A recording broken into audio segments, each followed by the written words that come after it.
everybody to the 4th annual Sassafras Moon Herbal Festival.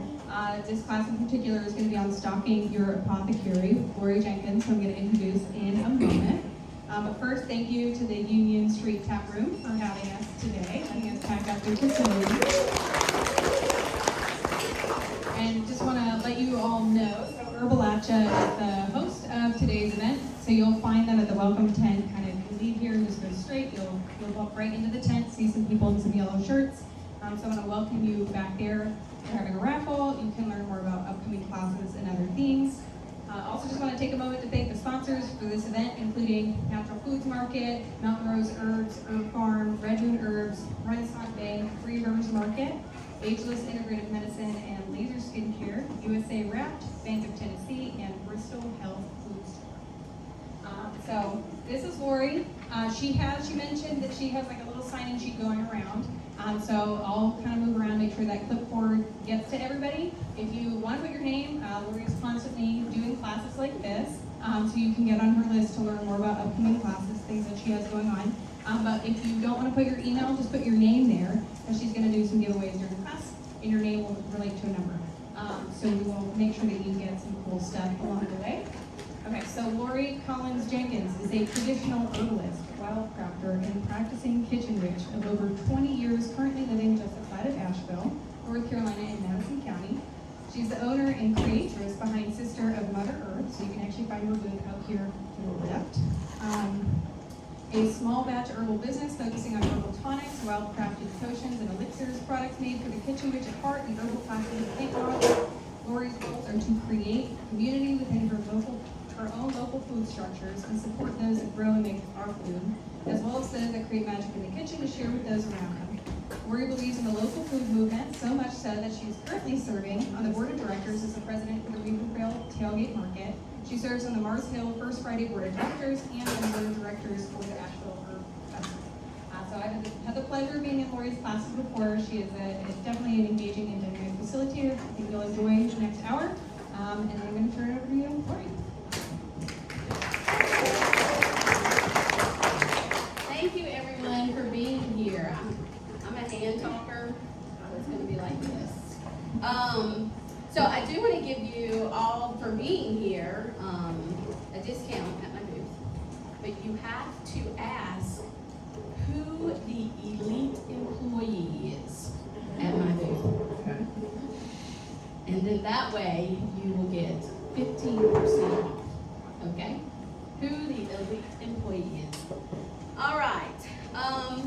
So today's class is definitely more on the beginner side, but I actually feel like our herbal education is like a spiral. You know, we always come back and learn something new. Always. I mean, I even learn new things every time I attend a class. I think it's just an ever-evolving process. So the things that we're going to discuss is how today you can go home and actually start stocking your own apothecary for the winter, for the spring, for all year long. And as we go through the different preparations and just information, I'm going to give handouts, because if you have been to any of my classes, you know that's what I'm about, giving away.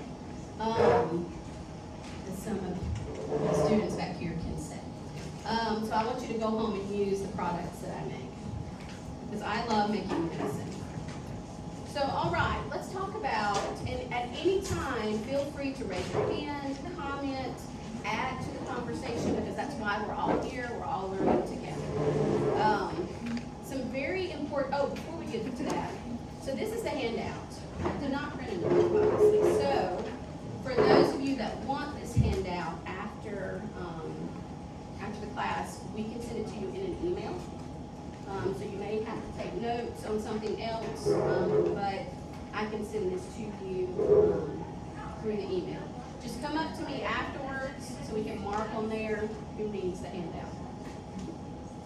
All right, some of the basic tools that I think everybody has, most of them in their apothecary, in their home, is clean glass jars, right?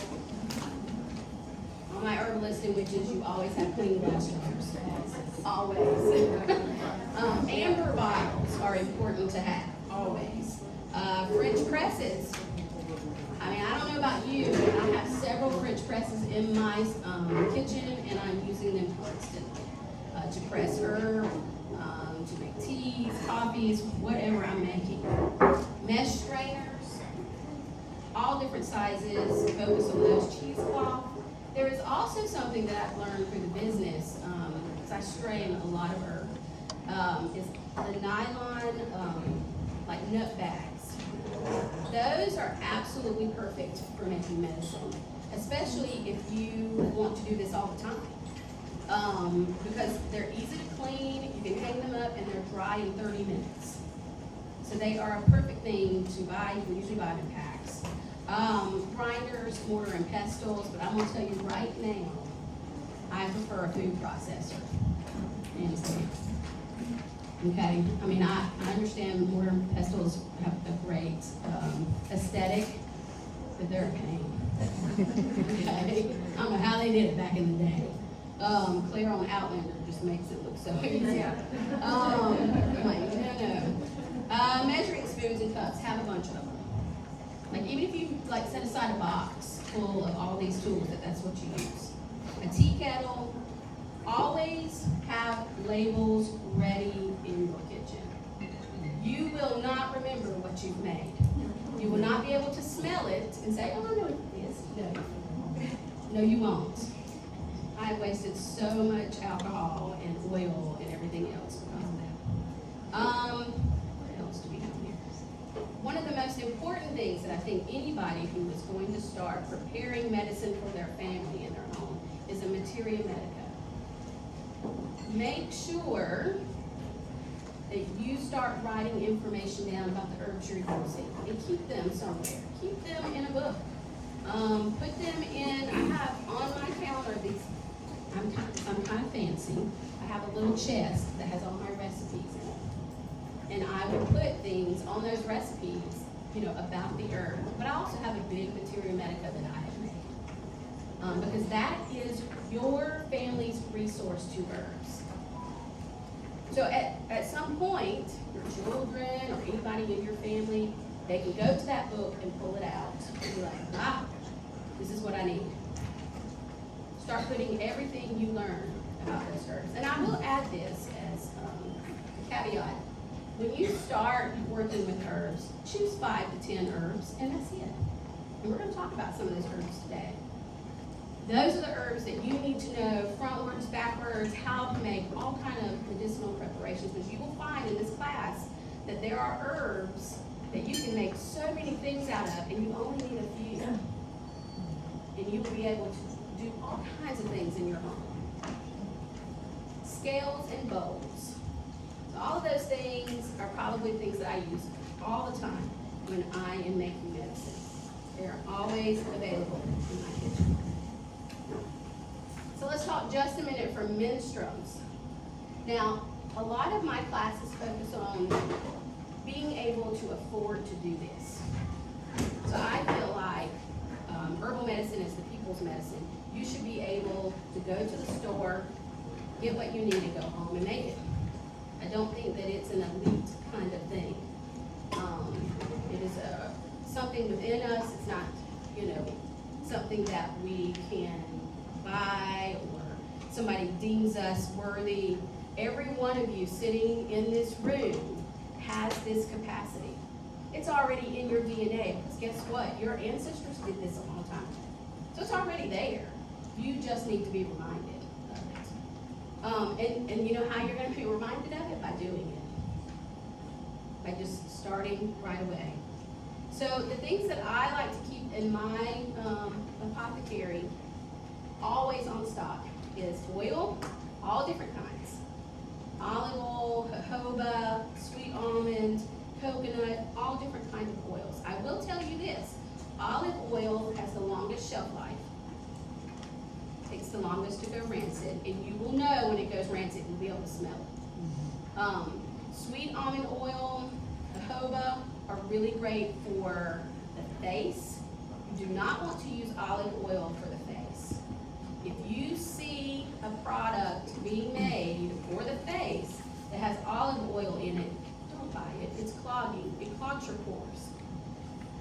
It's good for the body, not for the face. Alcohol. Now, I am a fan of Everclear, and let me tell you why. Because I can adjust the percentage of alcohol in it.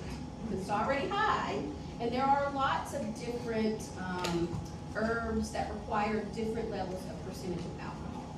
There's a really good book that tells you already, you don't even have to know this.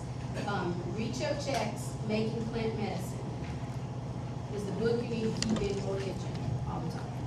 It will tell you, okay, you know, burdock needs this amount percentage of alcohol, or nettles needs this if you're making tincture. Honey. Honey is great for children's medicine. I will say it's probably the least effective carrier of getting herbs in your body, but it tastes really good. And it's a good food tonic. So I make lots of herbal honeys, but they are sold as food. Do I consider them as medicine? Yes, because food is medicine. Okay. Vinegar. Oh my gosh, we use so much vinegar. And I will say this, be experimentative. I mean, like, get out there and use red wine vinegar, use champagne vinegar. Champagne vinegar is excellent for the flowers you're growing in your garden. It will, like, take the color and change its color. It's beautiful, it's tasty, it's very less acidic. It's a good way to get medicine in your body. But it's also good for those who are avoiding alcohol. Make vinegar tinctures instead of alcoholic tinctures. Glycerin. I'm not as big a fan of glycerin, but I do know that kids take it much easier. It is a medicine for things that don't taste as good, like so certain mushrooms, valerian root. It's awful. Yarrow.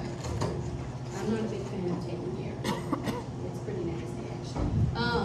But glycerin is a good way to make preparation. Salt.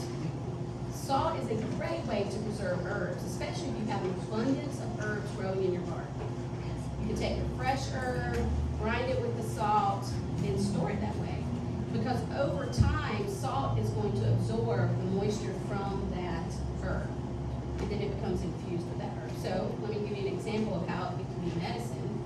You could do a sage salt, let it infuse, and then add that salt to a little vinegar and have a gargle.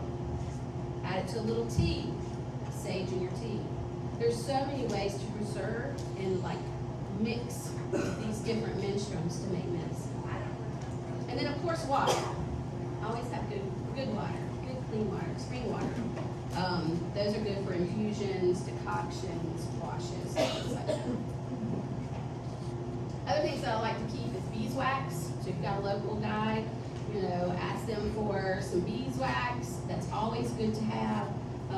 Bentonite clay is good for poison ivy, pulling things out, Epsom salt, sugar, tallow, and butters. So shea, cocoa, all of those are wonderful for sass. So with that being said, let's go ahead and get some stuff away. We'll start right now. Okay, all right, is it? Oh, we still got things signed. Whatever it is. Has everybody signed it? Signed it? We're still going. Okay, let's wait. We'll make sure everybody can sign. Do we have enough numbers?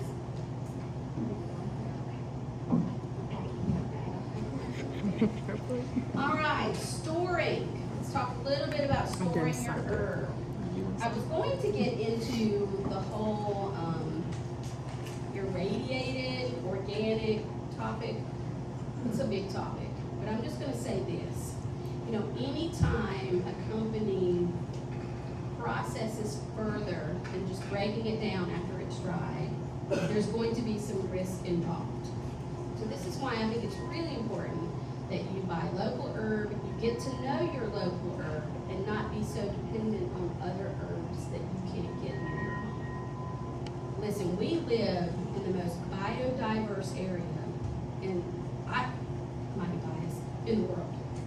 There are so many things easily accessible that are so good for us and that can treat so many things. So get to know your local plant allies, because they're out there. Chickweed, stinging nettle, burdock. What's another? Dandelion. What's some others?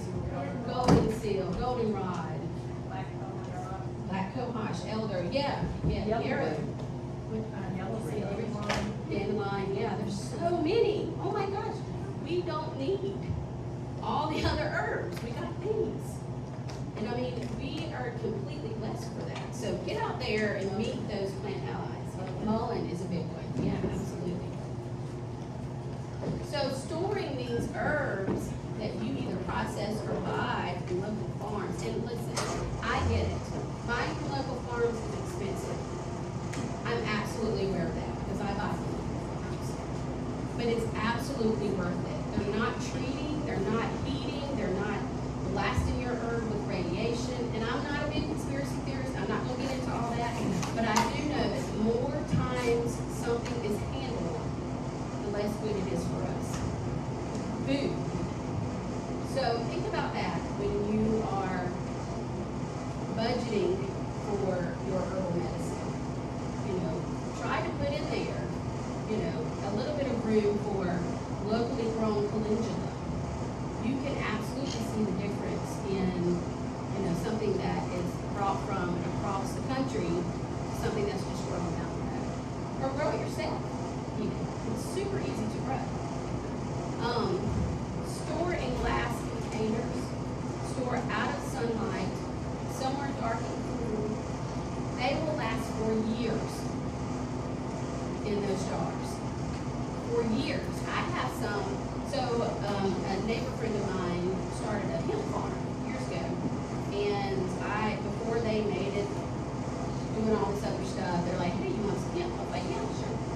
So I bought several pounds from her. I mean, it was so much. And this has been probably 6 years ago. And I don't use a lot of it, so I have these big gallon jars full of it. The other day I was pulling it out to open it up, and it smelled just as fragrant as it did when I put it in there. Because it's in a nice glass, tucked away jar, tight and sealed. So it will last a long time. All right. So let's talk a little bit about herbs. So there should never be any judgment in herbs. You can't buy organic, okay, buy what you can.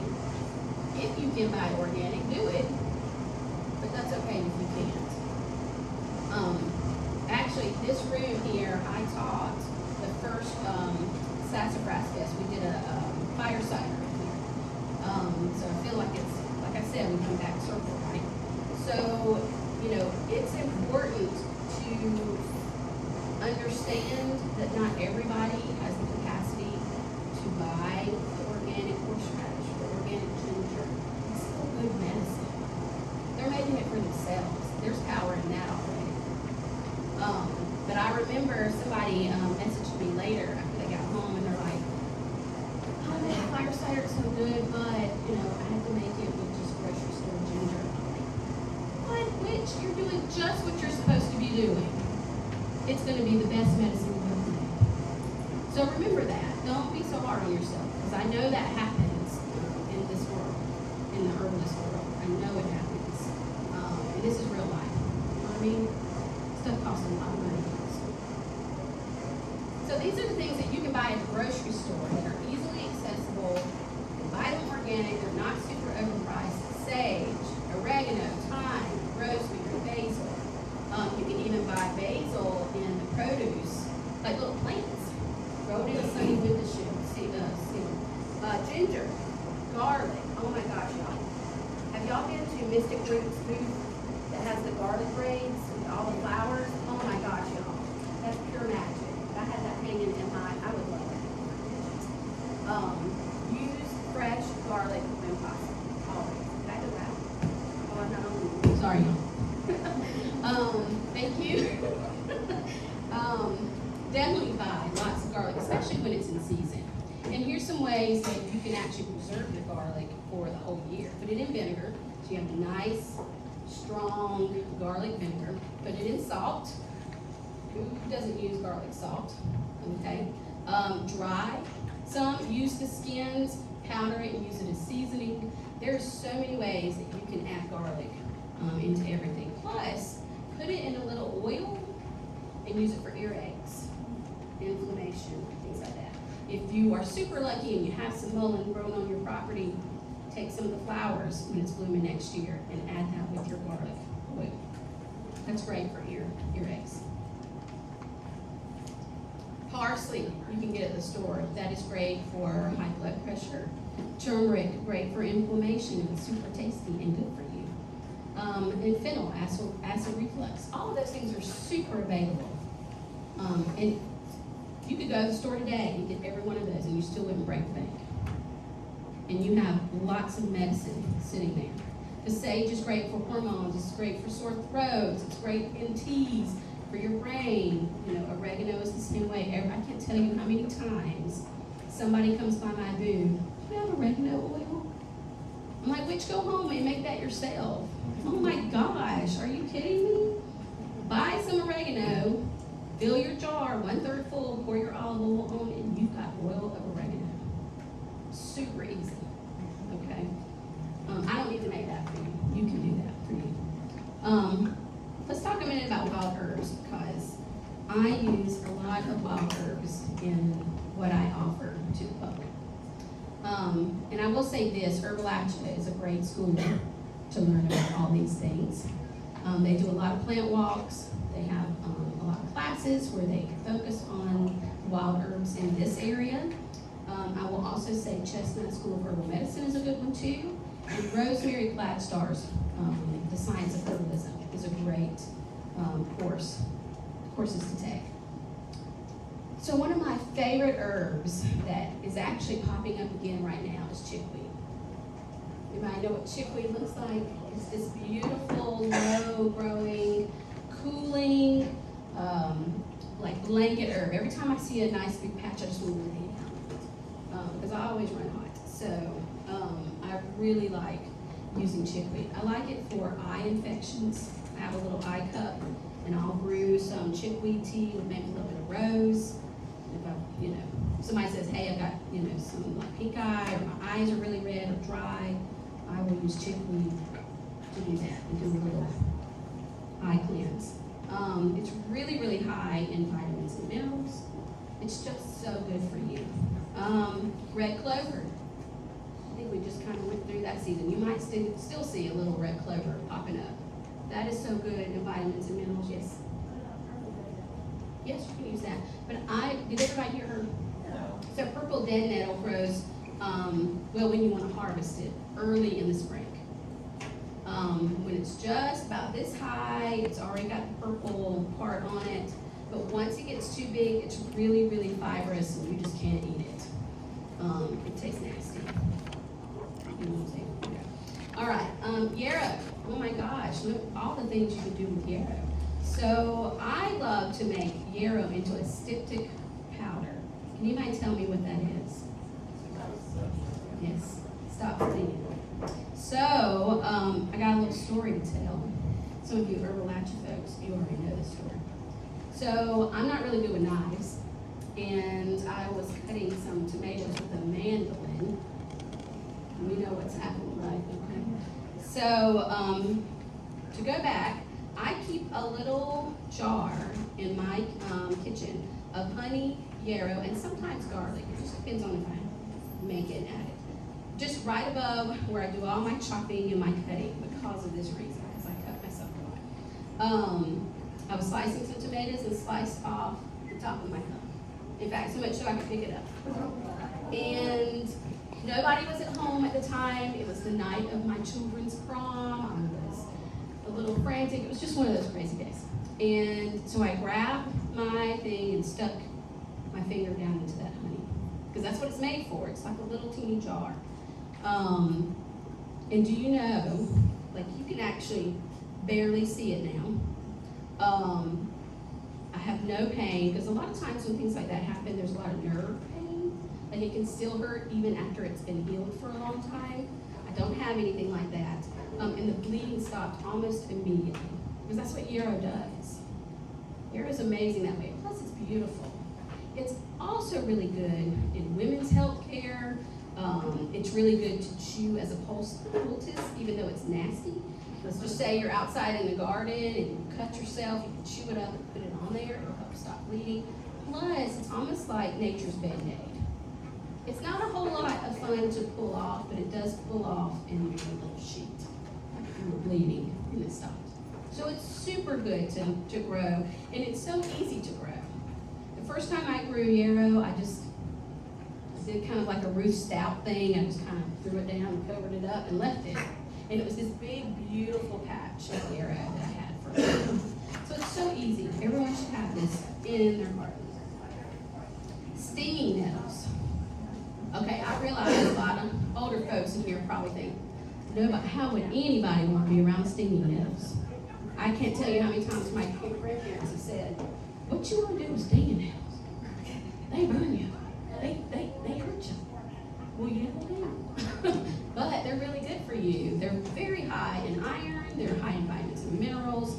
A lot of times when you might feel like something's going on with your bladder, maybe a little UTI is sneaking in, drink you some nettles.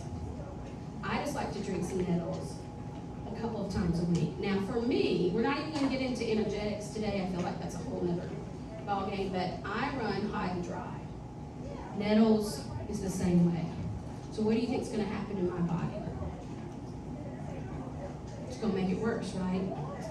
So I can't take that very much. I like to add something that's a little bit more soothing and demulcent. Those are key words. Always learn your key words. And that way I can drink it. So that's another level, but don't worry about it. Don't worry about it. Start drinking nettles. Start eating nettles. They're excellent in quiches. Now I will say this, if you buy, let's say you buy nettles from Mountain Rose Herbs, which by the way is fine, they're not going to sting you because they processed them so much, they're not going to sting you. But let's just say you grow a patch of nettles, or you find a patch of nettles and you dry it, they're going to sting you, even after they've been dry for a long time. In fact, I was working with a batch that had processed back in the early of the year, and my whole arm, after I got done processing them, because they were already dry, I was just kind of breaking them down even more, just welted up and burned for a day or two. So they're still pretty strong. Yes? What do you do? I have a huge patch out on it. So what, after you harvest, like early in the season, what do you do with the seeds? And what can you do? You can with grind all them that? up. You can dry them and grind them up and use them as a seasoning. You can do that, or a tea. Those are good too. But I mean, I just got another batch. I have a friend who grows them right over the border at their farm, just about 4 weeks ago. So they're probably good right now for you to harvest. But yeah, absolutely. Save the seeds, grind them up, and use them as a tea. Use them as a seasoning. Add them to some salt. I would absolutely do that. Elder. We all know about elder, right? Elderberries are so great. In fact, my neighbor, Redmond Herbs, has some elder that they actually grew this year. So you definitely need to go over and get you some because they're good and local. But it grows everywhere, right? Granted, it always grows along the road. What does that tell you? It's what? Yeah, it's definitely a hedge herb. But what else can it tell you about why it thrives in those areas? Clean the environment. That's right. It cleans the environment. It can take that kind of stuff and clean it up. That's why we see mullein there. That's why we see lots of the herbs that I'm talking about. They're invasive. Well, elder's not necessarily invasive. But they are good at soaking up the toxins and things in there. That's why we don't harvest from the side of the road, right? So let's say, just for kicks and giggles, let's talk about the wild crafting protocols. So we don't want to harvest from a road, a busy road right next to it. We want to go back 50 feet, but what else do we need to check before we do that? Sure you got the right one. Yeah, well, we're not there yet. Make sure you're not on state property when you saw it. That's good. Yeah, around here, that's right. So what else? We don't want to be somewhere downhill of a road. You know, as you are walking the land and you're looking and you're wanting to harvest, you need to kind of lay the whole landscape down. How does that plant mix and mingle with the environment and the land that it's on? You know, is there something that feeds into that you don't want to absorb? That kind of thing. So I always pay attention to that. Be certain that the area is not sprayed or treated. So I live in Mars Hill, right up from the college, and I love college. I don't know if any of y'all have ever been on that campus, but it's a tree campus. So for decades, decades back, they made an initiative to start planting big, beautiful trees. Some of them are native, some of them aren't. But you can take a walk and go through all of those. So I got to know the landscaper that manages the college property. And so when things happen, or like they had a big white pine tree fall last year, I was like, hey, she calls me. She's like, you can come harvest those before we chop them up and burn them. So, you know, I went and gathered tons of white pine needles. But she will tell me, like, you know, if I find something, I can call her and say, hey, do y'all spray or treat this area? Can I take this? And she's like, absolutely take it. Because they don't use a lot of stuff. So, get to know your neighbor. If you see a whole field of violets growing, stop and knock on the door. I've done that. You know, I mean, like, this is a beautiful patch. Do you mind if I come and harvest this? They're like, no, can I come out there with you and you tell me about it? Absolutely. Then we ate violets for like an hour. So, I mean, you know, this is a good chance for you to meet other people, obviously, but to also educate your community on the free food that is there. Because that's one way to kick it to the man. Eat free food. Mullein. Oh my gosh, mullei's like everywhere around here. But it's another one of those herbs that grows right by the roadside. It loves it there. But you can grow this in, you know, in your garden. It needs a lot of sun, it needs good irrigation. But, you know, it's a good medicine. In fact, I'll tell you, years ago, I had just got to know mullein and started growing her in my garden. And I had a friend who had a lot of respiratory issues. And I said, hey, will you like to be my guinea pig? Let's try something. And she's like, okay. So I would take the leaves of mullein and roll them super tight into little smoking stick cigarettes. I said, you know, will you take these and use these when you feel like you need them? Because she had always, I don't know what it necessarily was, but it was just this dry, hot cough all the time. And so she started doing that, and do you know that she started growing it herself and started making her own because it helped her so much? You know, and I think that that was like a perfect example of, you know, teaching someone else to care for themselves, but also learning something in the process. I learned something about it. Not that I need mullein, but she definitely needed it, and I got to see how it worked.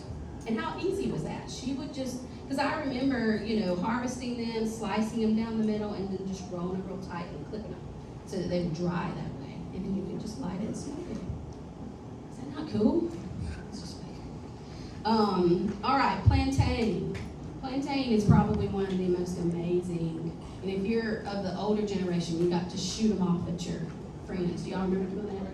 I did that. Take them and then pop off the top, shoot each other with them. Plantain is really great for wounds. It's great for pulling out things, splinters.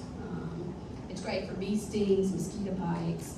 And the cool thing about plantain, just use it as a spit poultice. You don't really even have to do anything else with it. Spit it up, you know, chew it up, and then spit it on where you need it. Put a Band-Aid over it. It'll do its thing. It's also really, really good as a demulcent in your body. So add it to soups and stews, leaves. It does add a little bit of moisture to your tissues. goldenrod. Okay, who in here is allergic to goldenrod? Makes their allergies go crazy.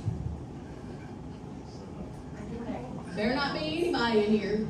You what? I get it confused with golden seal. What's the Yeah. one living right now? Well, goldenrod. Yeah.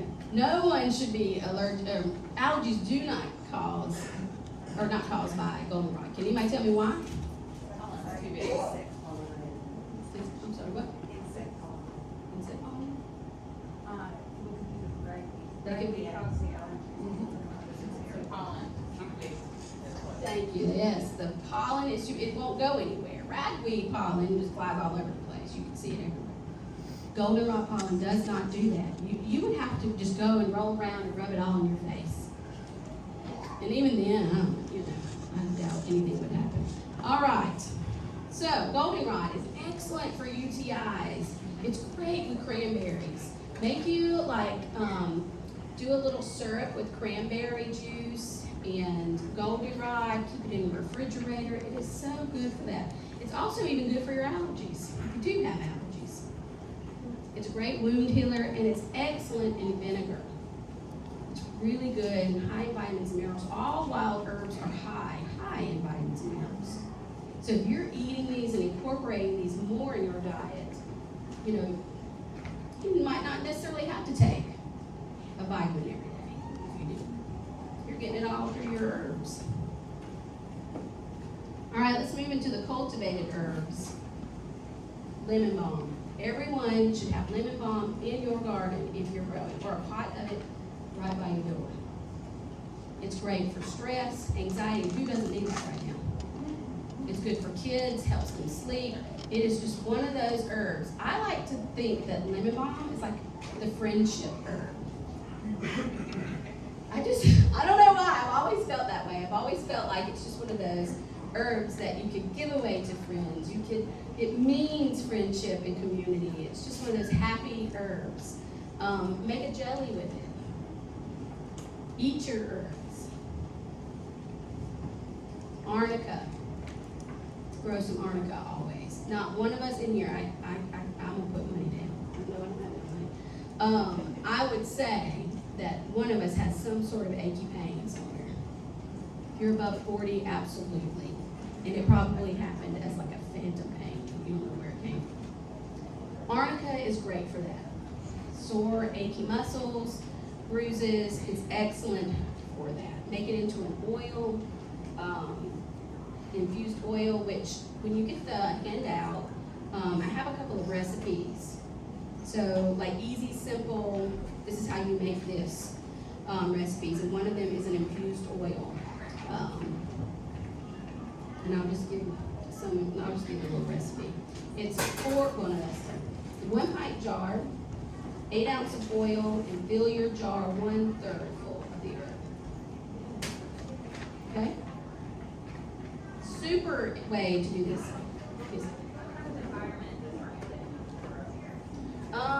a sunny, nice sunny, like well ventilated environment.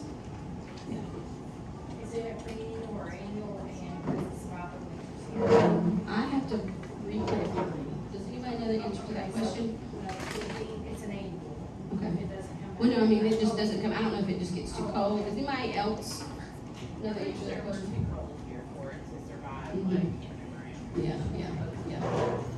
Yeah, because I don't think it goes through the winter. I think it can. Maybe, yeah. Because I do know some people who do grow it, but I don't know how they do it. So I'm like, okay. It's just doing its thing. Tulsi, oh my gosh, every single person needs to have Tulsi. You need to be drinking Tulsi tea every day. Not only is it super fragrant and lovely to smell in the garden, it's a great adaptogenic herb. So what that means is it's going to help your stress levels. It's going to help your body deal with stress better, and it's just tasty. It is not like basil, like your typical basil. It doesn't taste as good in like food wise, but it is good in tea. It's excellent in honey, even more excellent in vinegar.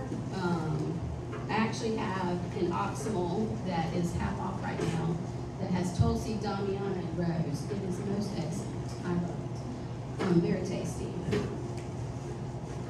calendula. We talked about calendula. Calendula is one of those things that I have in every single preparation that I put on my skin.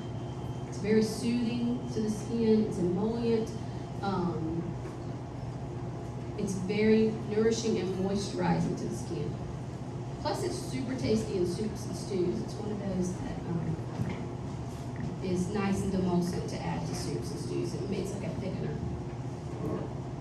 Comfrey you can grow. Just make sure you put it in a place that it has boundaries, because it will just go crazy. And it has a lot of sun. It has a lot of sun. See, mine doesn't have a lot of sun, so it never really flowers. But it does grow big. But you can use it as a compost fertilizer. You'll never have to buy fertilizer again. Or it's also called knit bone. So you can use it to heal things in your body by drinking it and by putting it on as a compress. Yes. You can eat those too. I mean, like, you can make those into medicine too. Yeah. But and you can Google online, you know, comfrey fertilizer tea, and just make it in big buckets. It smells disgusting, but it's so good. Your plants love it.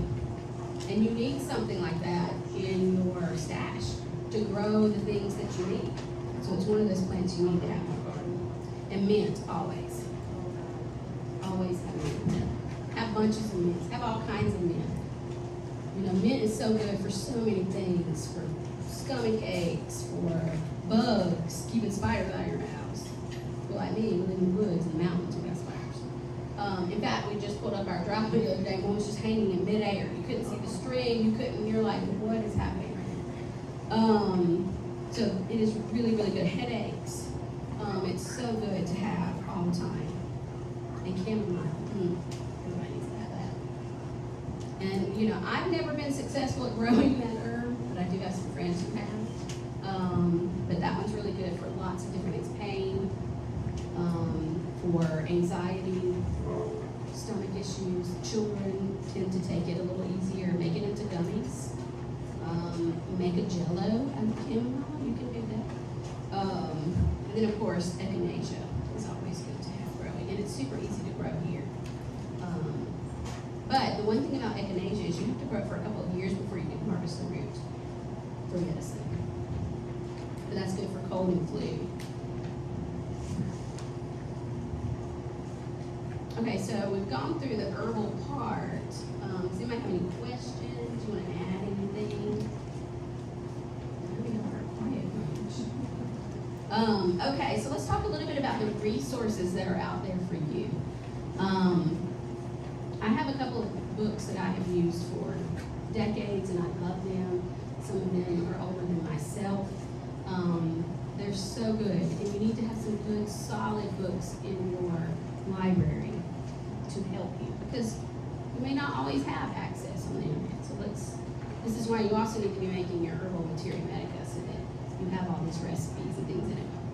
So the Herbal Recipes for Vibrant Health by Rosemary Gladstar has some of the most basic, simple kitchen medicine, things that you can make, easy, simple ingredients.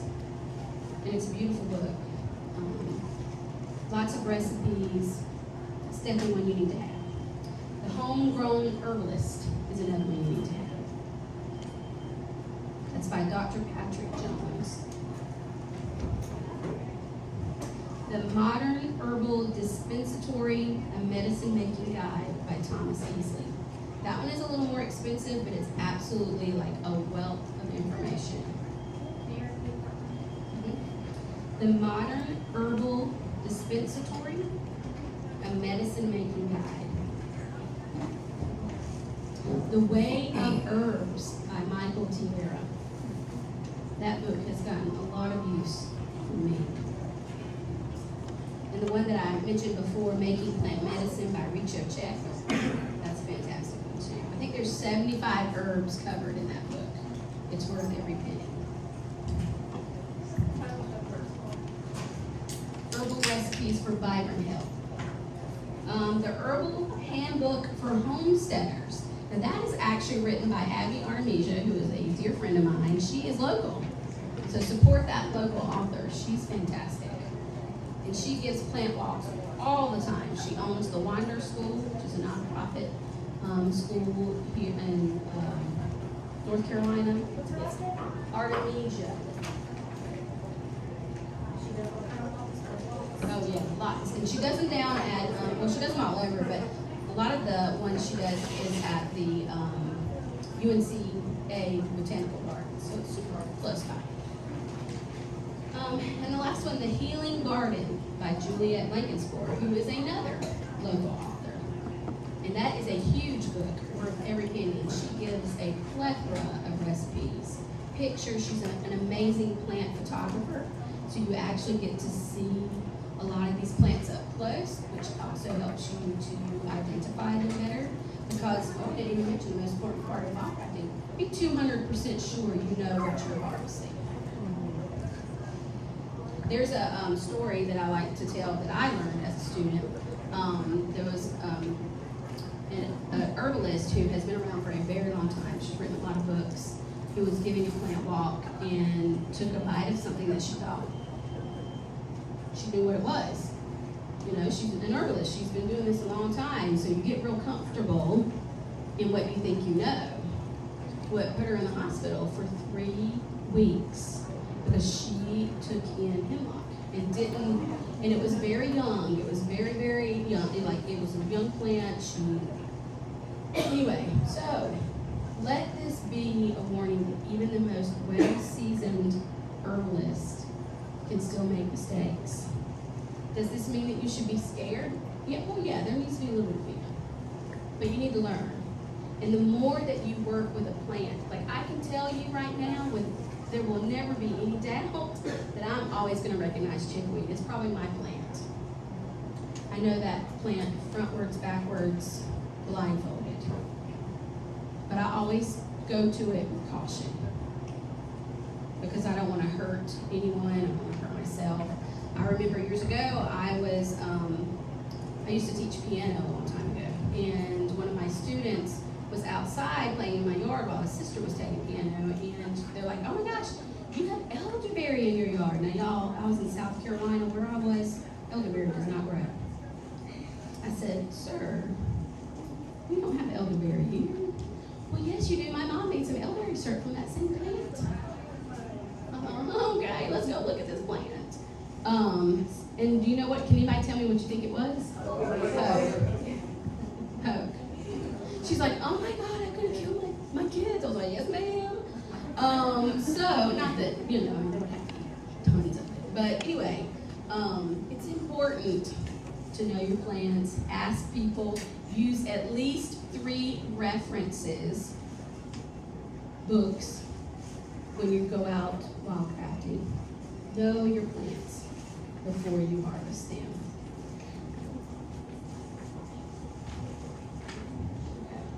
All right, let me talk just for a second. I think I can do this in 5 minutes. About the different preparations that you can do at home. And even if you just write down the word, you can actually do the studying on your own. Electuaries. I make a lot of electuaries. That's part of my business. It is powdered herb and honey. It's a good way to take in herbs, especially tonic herbs when you want to take them as food. That's where you infuse the powdered honey with the raw honey. A decoction is not the same as an infusion, which is a tea, like we all know it. A decoction is where you actually simmer herbs. And what herbs do you think, what parts of herbs do you think that we would have to simmer to get the medicine out? Roots, bark, what else? Berries. Okay, berries. Salves.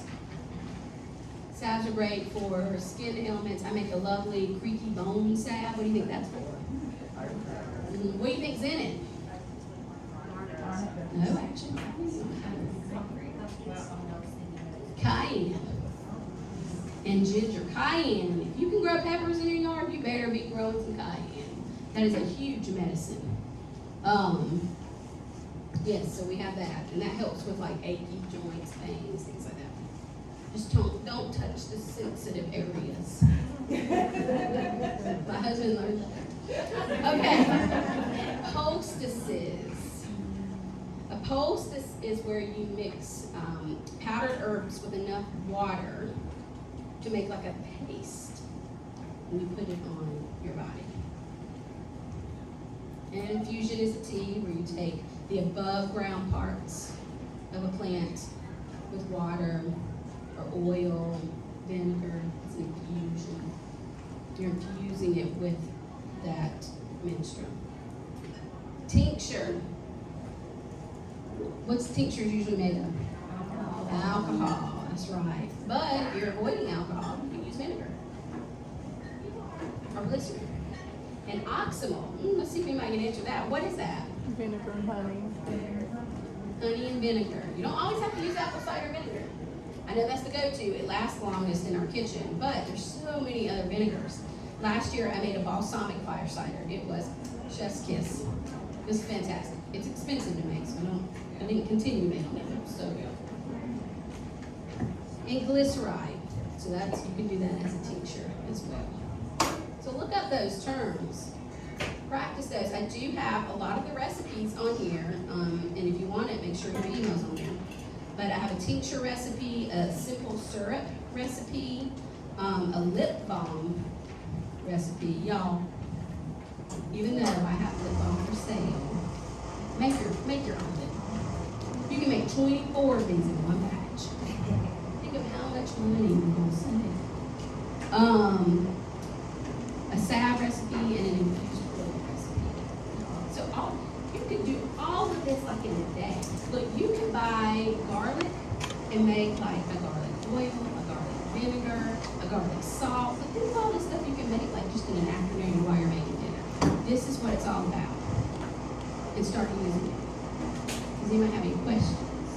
Yes. Not necessarily quick, but do it now. Yeah. Coming up. That's right. At least 6 weeks for social distancing. That's right. Thank you for saying that. Yeah, Christmas is coming up. Even winter is coming up. Make your fire cider now. Make your elderberry syrup. Have it ready. Yes. With Devils, you can take separate things to pull stuff out when I help it. You know, if you accidentally walk into a patch of Devils, Devils my finger on You know, I've never tried that. Well, they say jewelweed is the Oh, I like. think it's what you'll wait for the whole knobby. Yeah, Oh yeah. yeah. You could try it. Yeah, we could try it. All right, let's give away some stuff. We're clearly to the end of our. Oh, that was so smart. Y'all, let's give a hand for Shannon. She did so good today. I'm a lot of work, so. All right, let's do this. You got this.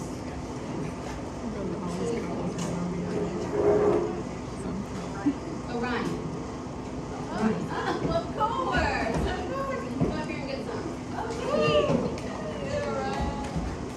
All right, 6. Lily Rose. Oh, yeah. I'm gonna do one. Well, actually, you know what? Just pick what you want. Actually, so this is my elegant pain. I only have one. Actually, look at that. Okay, so you can, that will be the finale. Okay, 39. Who? Troy. All right, I knew it. I could see it, man, I could see it. You were engaged. Come get it. All right, 15. Eric. Pizzy, Eric. No Eric. So sad. You're missing out on you. All right, number 2. Cheryl. She might have been Earl. That's Cheryl. She missing? 18. Sarah Marby? Marby?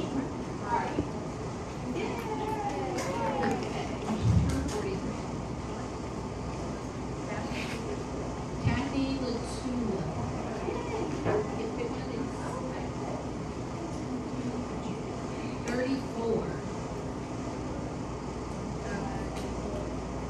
Nicole and Braga.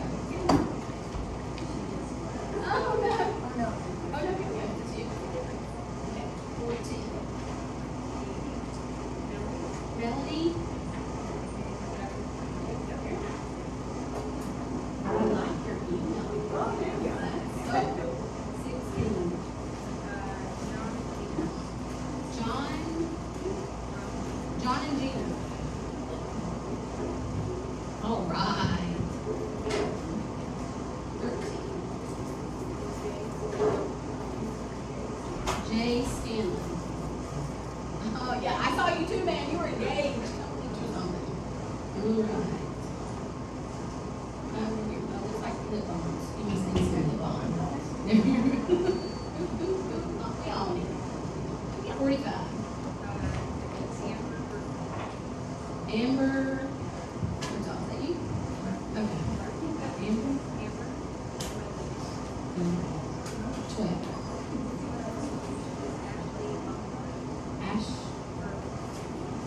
Ashley Mum Power. Oh, yeah. We have more of that. 49. Carla Smalling. Oh, yay! Okay. Okay, so I want to give a little story about this.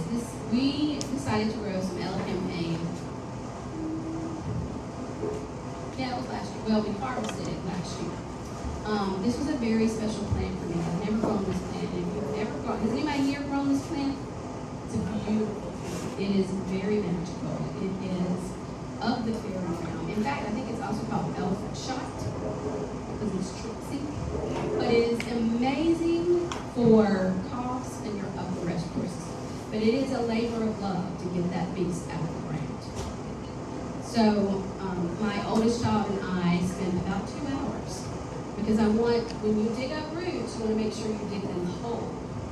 So it's almost like excavating. We have little brushes. And you do it in the fall after the first frost because it helps the root be a little sweeter. So I actually made an elixir, and this is my last bottle. And this is going to go to someone who absolutely needs it. So whoever this number is, that means that you absolutely needed this.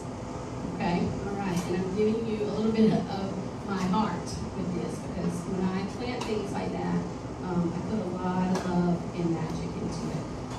So, all right.